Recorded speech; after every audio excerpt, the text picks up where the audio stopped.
일본의 기독교 신자는 전체 인구의 1%에도 미치지 못합니다.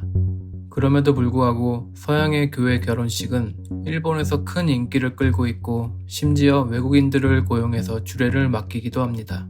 주말마다 주례를 맡는 외국인들이 전문적으로 활동할 정도입니다. 교회의 수가 절대적으로 부족해서인지 교회 스타일로 지은 결혼식장이 등장하기도 했습니다. 우리나라에선 고개만 몇 번 돌리면 쉽게 교회를 찾아볼 수 있습니다. 반면 가까운 나라 일본의 교회가 보이지 않는 진짜 이유는 뭘까요?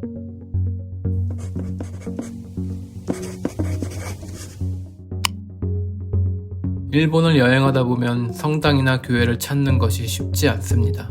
특히 한국인들이 자주 찾는 도쿄나 오사카 같은 곳에서는 더욱 그렇습니다. 호텔에는 결혼식만을 위해 성당처럼 지은 부속 건물이 많습니다. 일본에서 성당이나 교회는 채플웨딩 때 쓰는 예식장으로 더 많이 알려져 있습니다. 일본인들은 흔히 3개의 종교를 가진다고 말합니다. 어릴 때는 일본 고유의 종교인 신토의 사원에서 축복을 받고, 결혼식은 기독교 스타일로 교회나 호텔에서 치르며, 장례식은 불교 절에서 화장한 뒤 안치하는 것을 선호합니다. 일본에서는 장례식 참석 후에는 상주가 답례품으로 소금을 주는데, 이는 귀신을 쫓기 위한 일종의 풍습입니다.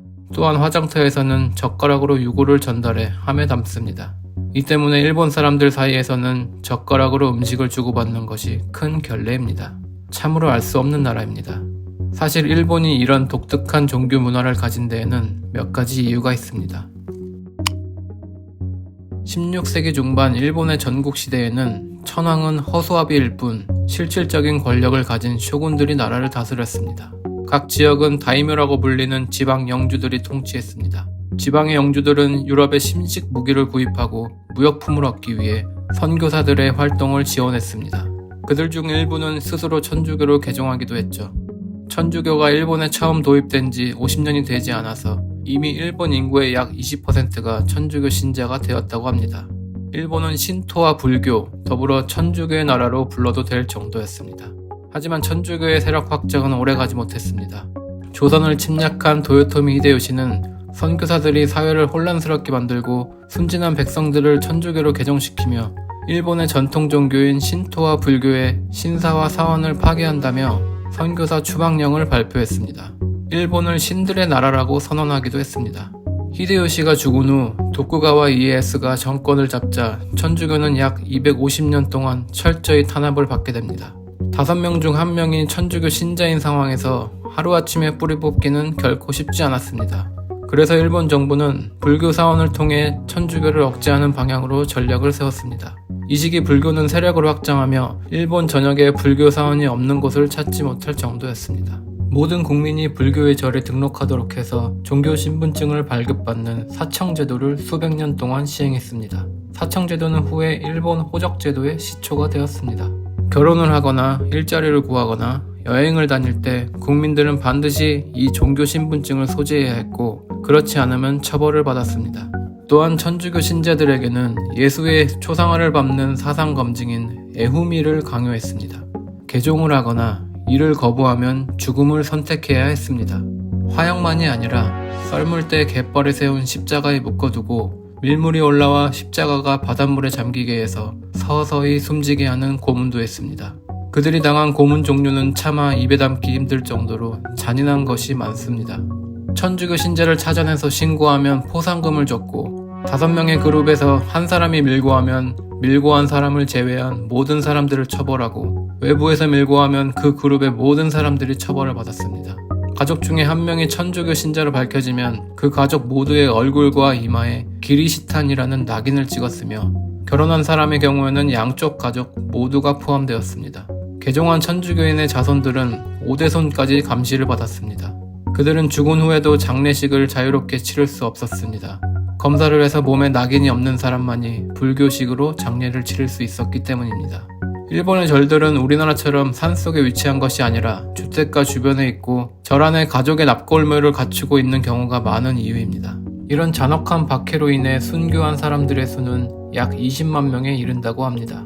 잡히지 않은 천주교인들인 카쿠레 기리시탄들은 음지나 산, 외딴 섬 등으로 숨어 약 250년 동안 사제 없이 종교 생활을 이어갔고, 19세기 중반이 돼서야 미국에 의해 강제로 개방된 일본이 서구 열강의 압박에 못 이겨 금교령을 폐지하면서 박해가 끝났습니다. 메이지 유신 이후 일본 정부는 전국에 신사를 세우고 신토를 통해 천황제 국가의 통치 이념을 실현하려 했습니다. 천황의 가문을 신격화하기 위해 천황의 조상들을 신사에 두고 동시에 천황을 살아있는 신으로 격상시켰습니다. 신토는 창시자도 없고 경전도 없는 일본의 토착신앙을 기반으로 합니다. 우리나라의 무속신앙인 샤머니즘과 같이 자연스럽게 형성된 다신교로 일본인들의 생활에 이슬비처럼 스며들어 독특한 문화를 만들어냈습니다. 일본에서는 흔히 800만의 신들이 있다고도 말합니다.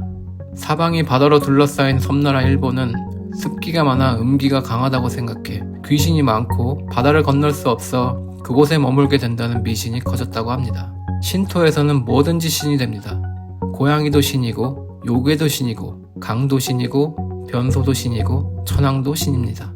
신사의 신으로 모시는 것은 투표가 필요한 것도 아니고 다른 종교의 신들도 마음대로 가져올 수 있습니다. 이런 이유로 힌두교의 신들도 일본의 신사에서 모셔지기도 합니다.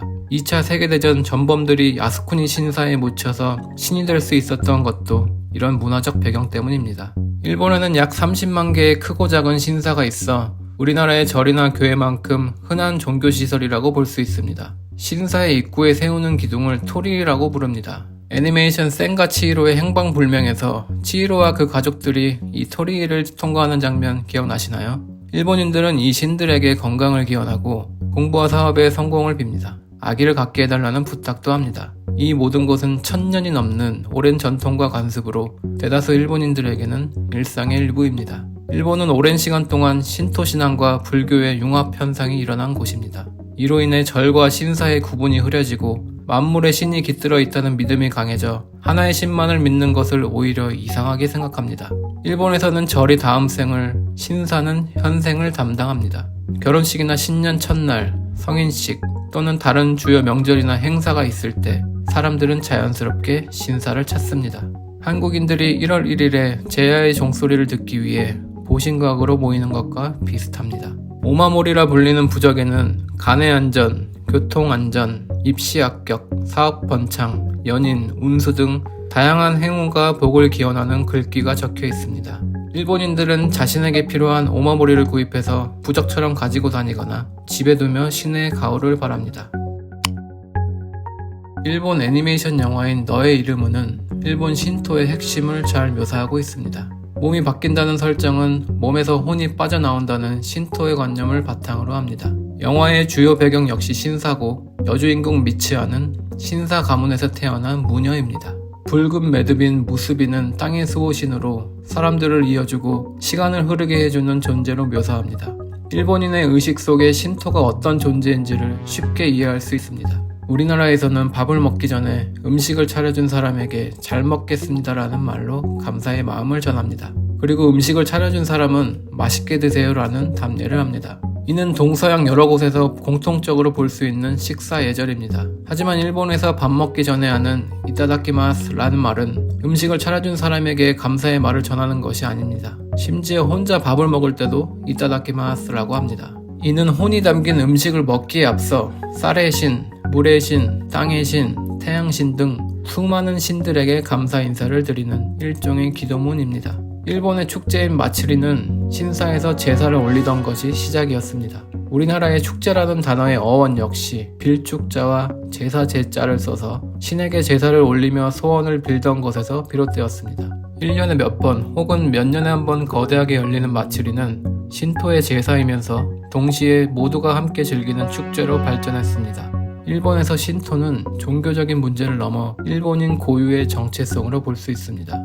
태평양 전쟁이 끝난 이후 일본에서는 정치와 종교가 분리되었고 공교육장에서 종교교육이 금지되었습니다. 그래서인지 일본인들은 종교에 대해 큰 관심이 없습니다. 특별한 교리나 예배의식 없는 민간 신앙에 익숙해진 일본인들에게 다른 종교가 접근하는 것은 쉽지 않은 일입니다. 일본에 사찰에 들어가면 우리나라 절에서 느낄 수 있는 고요함을 찾기는 어렵습니다. 템플스테이에서 느낄 수 있는 휴식은 말할 것도 없습니다. 기념품들과 점을 치는 사람들로 가득 찬 그곳은 우리가 번화가에 나가 사주풀이를 보는 모습과 별반 다르지 않습니다.